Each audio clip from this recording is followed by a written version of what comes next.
أعوذ بالله من الشيطان الرجيم. بسم الله الرحمن الرحيم. الحمد لله الذي أنزل على عبده الكتاب ولم يجعل له عوجا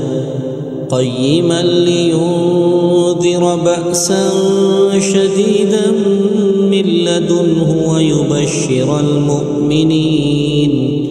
ويبشر المؤمنين الذين يعملون الصالحات أن لهم أجرا حسنا ماكثين فيه أبدا وينذر الذين قالوا اتخذ الله ولدا ما لهم به من علم ولا لآبائهم كبرت كلمة تخرج من أفواههم إن يقولون إلا كذبا فلعلك باخع نفسك على آثارهم إن لم يؤمنوا بهذا الحديث أسفا إنا جعلنا ما على الأرض زينة لها لنبلوهم أيهم أحسن عملا وإنا لجاعلون ما عليها صعيدا جرزا أم حسبت أن أصحاب الكهف والرقيم كانوا من آياتنا عجبا إذ أوى الفتية إلى الكهف فقالوا ربنا آتنا من لدنك رحمة وهيئ لنا من أمرنا رشدا فضربنا على آذانهم في الكهف سنين عددا ثم بعثناهم لنعلم أي الحزبين أحصى لما لبثوا أمدا نحن نقص عليك نبأهم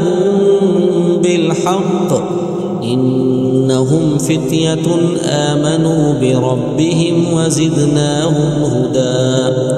وربطنا على قلوبهم إذ قاموا فقالوا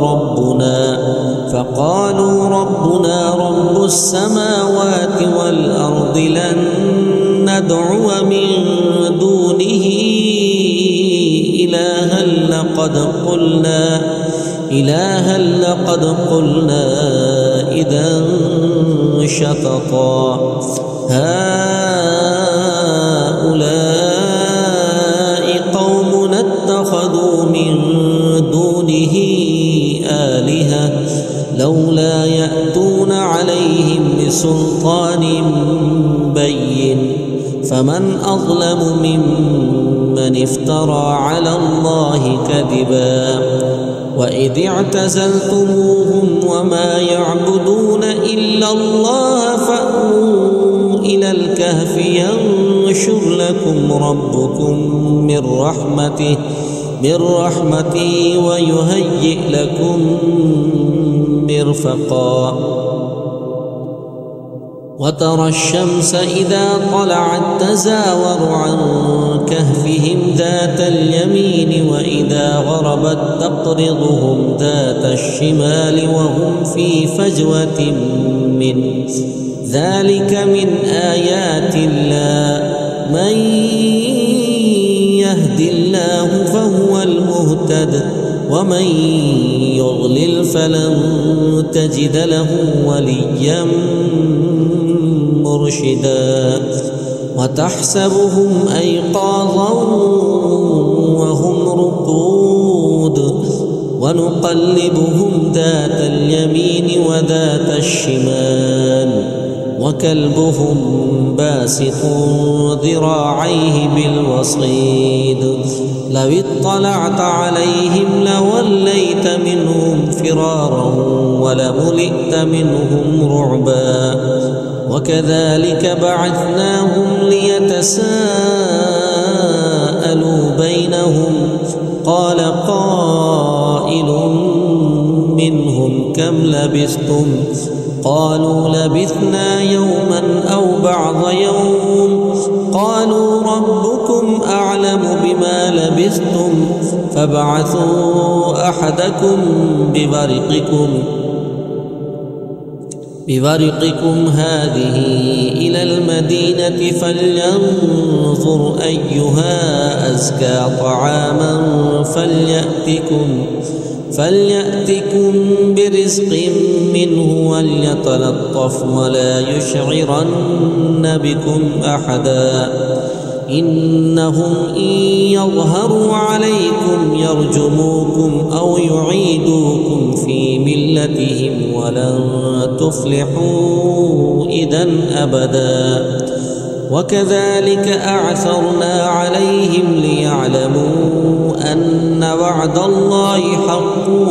وأن الساعة لا ريب فيها إذ يتنازعون بينهم أمرهم فقالوا ابنوا عليهم بنيانا ربهم أعلم بهم قال الذين غلبوا على أمرهم لنتخذن عليهم مسجدا سيقولون ثلاثة رابعهم كلبهم ويقولون خمسة سادسهم كلبهم رجما بالغيب ويقولون سبعة وثامنهم كلبهم قل ربي أعلم بعدتهم ما يعلمهم إلا قليل فلا تمار فيهم إلا مراء ظاهرا ولا تستفت فيهم منهم أحدا ولا تقولن لشيء إني فاعل ذلك غدا إلا أن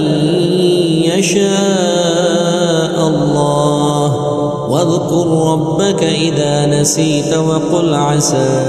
أن يهديني ربي لأقرب من هذا رشدا ولبثوا في كهفهم 300 سنين وازدادوا 9 قل الله أعلم بما لبثوا له غيب السماوات والأرض أبصر به وأسمع ما لهم من دونه من ولي ولا يشرك في حكمه أحدا واتل ما أوحي إليك من كتاب ربك لا مبدل لكلماته ولن تجد من دونه ملتحدا واصبر نفسك مع الذين يدعون ربهم بالغداة والعشي يريدون وجهه ولا تعد عيناك عنهم تريد زينة الحياة الدنيا ولا تطع من أغفلنا قلبه عن ذكرنا واتبع هواه وكان أمره فرطا وقل الحق من ربكم فمن شاء فليؤمن ومن شاء فليكفر إنا أعتدنا للظالمين نارا حاط بهم سرادقها وإن يستغيثوا يغاثوا بماء كالمهل يشوي الوجوه بئس الشراب وساءت مرتفقا إن الذين آمنوا وعملوا الصالحات إنا لا نضيع أجر من أحسن أولئك لهم جنات عدن تجري من تحتهم الأنهار يحلون فيها من أساور من ذهب ويلبسون ثيابا خضرا من سندس واستبرق متكئين فيها على الأرائك نعم الثواب وحسنت مرتفقا. واضرب لهم مثل الرجلين جعلنا لأحدهما جنتين من أعناب وحففناهما بنخل وجعلنا بينهما زرعا كلتا الجنتين آتت أكلها ولم تظلم منه شيئا وفجرنا خلالهما نهرا وكان له ثمر فقال لصاحبه وهو يحاوره أنا أكثر منك مالا وأعز نفرا. ودخل جنته وهو ظالم لنفسه قال ما أظن أن تبيد هذه أبدا وما أظن الساعة قائمة ولئن رددت إلى ربي لأجدن خيرا منها منقلبا. قال له صاحبه وهو يحاوره أكفرت بالذي خلقك من تراب ثم من نطفة ثم سواك رجلا لكن هو الله ربي ولا أشرك بربي أحدا. ولولا إذ دخلت جنتك قلت ما شاء الله لا قوة إلا بالله إن ترني أنا أقل منك مالا وولدا فعسى ربي أن يؤتيني خيرا من جنتك ويرسل عليها حسبانا من السماء فتصبح صعيدا زلقا أو يصبح ماؤها غورا فلن تستطيع له طلبا. وأحيط بثمره فأصبح يقلب كفيه على ما أنفق فيها وهي خاوية على عروشها ويقول يا ليتني لم أشرك بربي أحدا ولم تكن له فئة ينصرونه من دون الله وما كان منتصرا. هنالك الولاية لله الحق هو خير ثوابا وخير عقبا. واضرب لهم مثل الحياة الدنيا كماء أنزلناه من السماء فاختلط به نبات الأرض فأصبح هشيما تذروه الرياح وكان الله على كل شيء مقتدرا. المال والبنون زينة الحياة الدنيا والباقيات الصالحات خير عند ربك ثوابا وخير أملا. ويوم نسير الجبال وترى الأرض بارزة وحشرناهم فلم نغادر منهم أحدا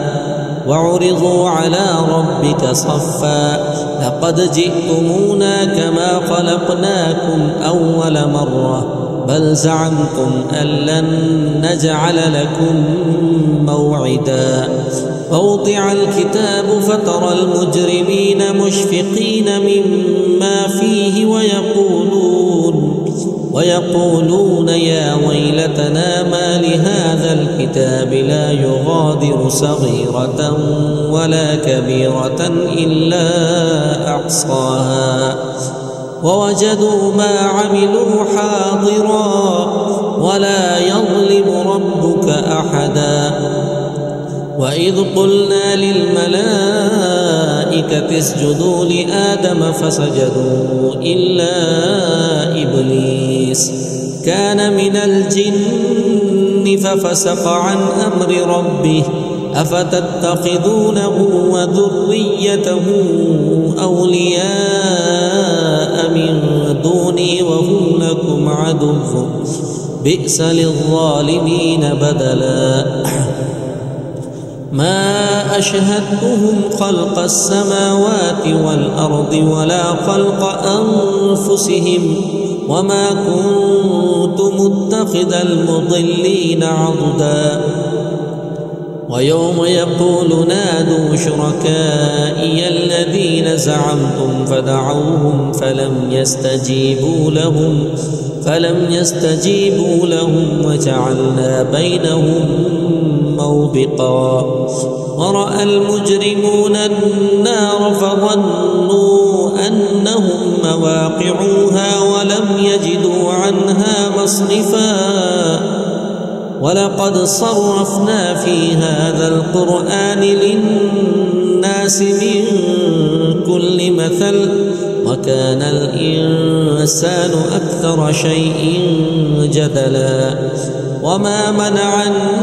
الناس أن يؤمنوا إذ جاءهم الهدى ويستغفروا ربهم إلا أن تأتيهم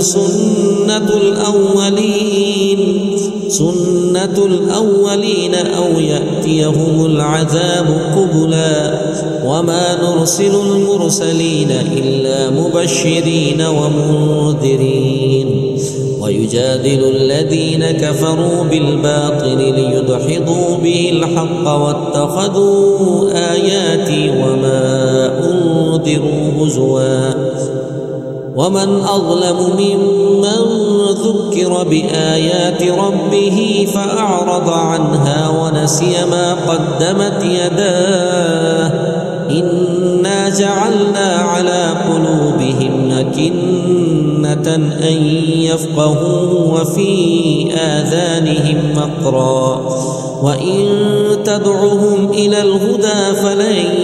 يهتدوا إذا أبدا. وربك الغفور ذو الرحمة لو يؤاخذهم بما كسبوا لعجل لهم العذاب بل لهم موعد لن يجدوا من دونه موئلا. وتلك القرى أهلكناهم لما ظلموا وجعلنا لمهلكهم موعدا. وإذ قال موسى لفتاه لا أبرح حتى أبلغ مجمع البحرين أو أمضي حقبا. فلما بلغا مجمع بينهما نسيا حوتهما فاتخذ سبيله في البحر سربا. فلما جاوزا قال لفتاه آتنا غداءنا لقد لقينا من سفرنا هذا نصبا. قال أرأيت إذ أوينا إلى الصخرة فإني نسيت الحوت وما أنسانيه إلا الشيطان أن أذكره واتخذ سبيله في البحر عجبا. قال ذلك ما كنا نبغي فارتد على آثارهما قصصا فوجدا عبدا من عبادنا آتيناه رحمة من عندنا وعلمناه من لدنا علما. قال له موسى هل أتبعك على أن تعلمني مما علمت رشدا. قال إنك لن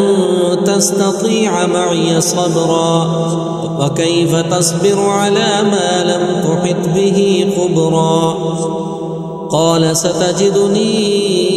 إن شاء الله صابرا ولا أعصي لك أمرا قال فإن اتبعتني فلا تسألني عن شيء حتى أحدث لك منه ذكرا فانطلقا حتى إذا ركبا في السفينة خرقها قال أخرقتها لتغرق أهلها لقد جئت شيئا إمرا قال ألم أقل إنك لن تستطيع معي صبرا قال لا تؤاخذني بما نسيت ولا ترهقني من أمري عسرا فانطلقا حتى إذا لقيا غلاما فقتله قال أقتلت نفسا زكية بغير نفس لقد جئت شيئا نكرا قال ألم أقل لك إنك لن تستطيع معي صبرا قال إن سألتك عن شيء بعدها فلا تصاحبني قد بلغت من لدني عذرا فانطلقا حتى إذا أتيا أهل قرية استطعما أهلها فأبوا أن يضيفوهما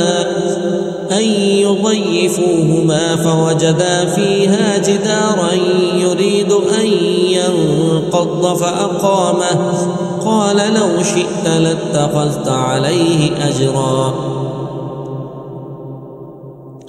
قال هذا فراق بيني وبينك سأنبئك بتأويل ما لم تستطع عليه صبرا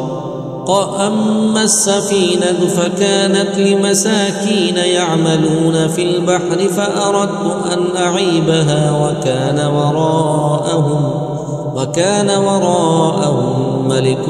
يأخذ كل سفينة غصبا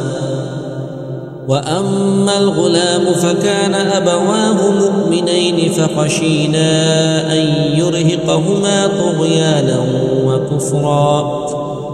فأردنا أن يبدلهما ربهما خيرا منه زكاة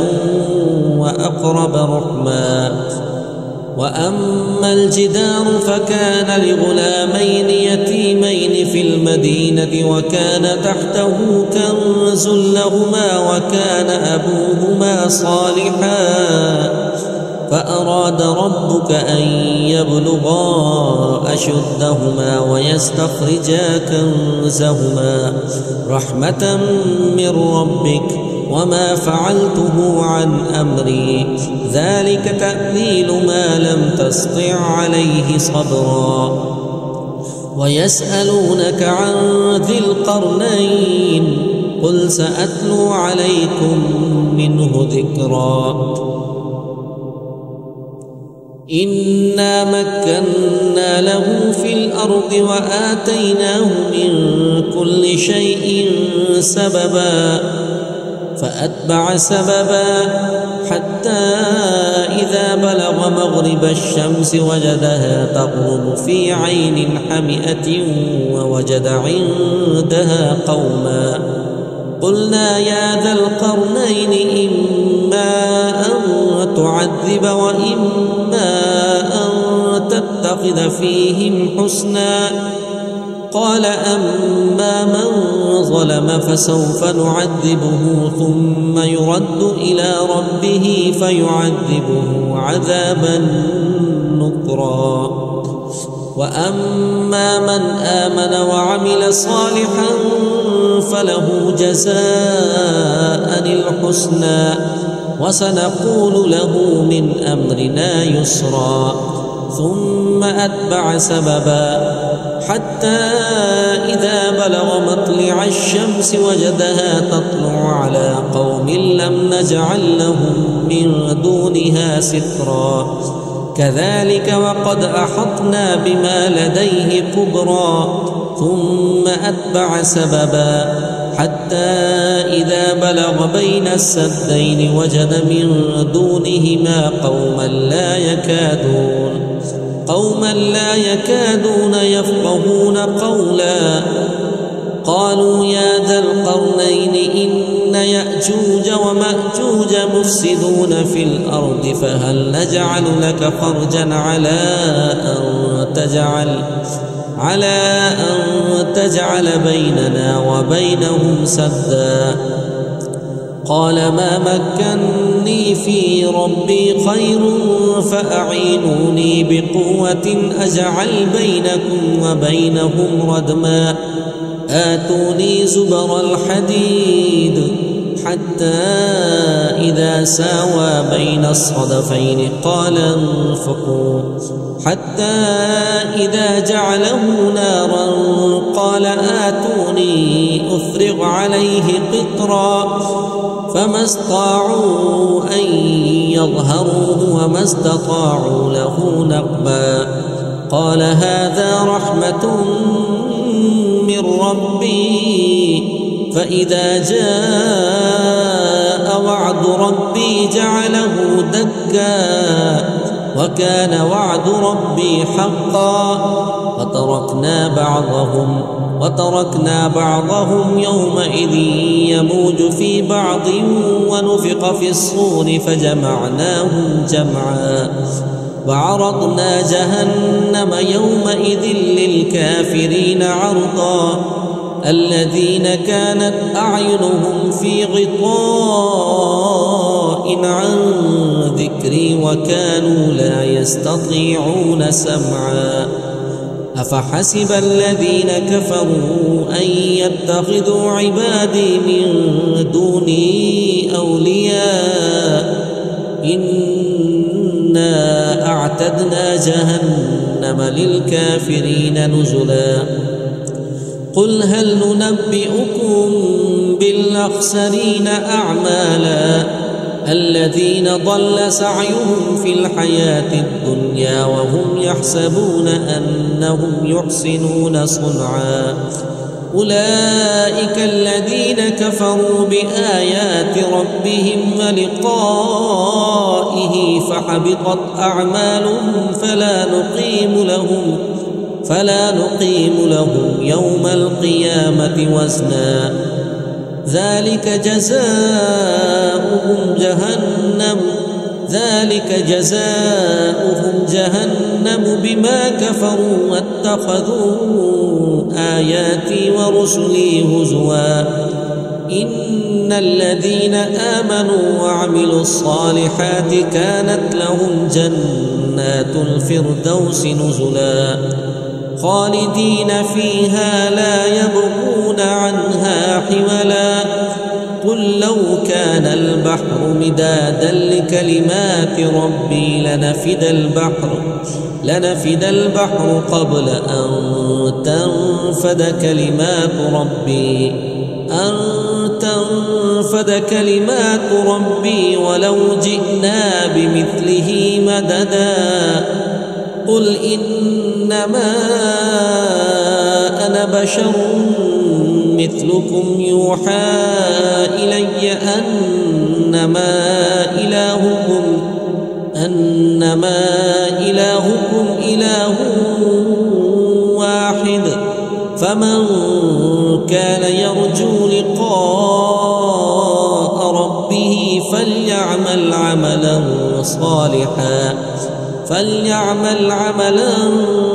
صالحا ولا يشرك بعبادة ربه أحدا.